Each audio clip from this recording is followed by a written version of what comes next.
আসসালামু আলাইকুম dear viewers, কেমন আছেন? আশা করি প্রত্যেকেই ভালো আছেন। আমি আজকে আসলাম মহল টাউন সেন্টারে, যেটা বার্মিংহাম থেকে অনেক দূরে।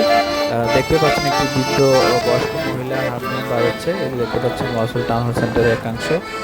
তো যে কথা বলতে চাচ্ছিলাম, ভদ্রমহিলাটার বয়স হবে মেবি 70 থেকে 80 বছর, বাট এই বয়স পর্যন্ত এই বয়সে এসে উনি থেমে নেই। তার জীবিকার প্রয়োজন তাগিদে হয়তো তার হারমোনিয়াম বাজানো হচ্ছে। আসলে আমরা প্রত্যেকে মনে করি আমাদের একটু বয়স হলে আমরা আসলে জীবনে আশাটুকু ছেড়ে দিই, সংগ্রাম করতে চাই না। বাট আমাদের এই ভিডিও থেকে আসলে শিক্ষা গ্রহণ করা উচিত। প্রত্যেকের জায়গা থেকে সংগ্রাম চালিয়ে যেতে হবে মৃত্যুর আগ পর্যন্ত। তো সবাই ভালো থাকবেন। আর আমার এই ভিডিও যদি ভালো লেগে থাকে অবশ্যই লাইক কমেন্ট সাবস্ক্রাইব করতে ভুলবেন না। আমার একটি চ্যানেল আছে, আমি কমেন্ট বক্সে দিয়ে দিব। তো সবার কাছ থেকে বিদায় নিচ্ছি ওয়ালসেলের টাউন হল সেন্টার থেকে। যে যেখানে থাকেন সুস্থ থাকেন, ভালো থাকেন। আসসালামু আলাইকুম।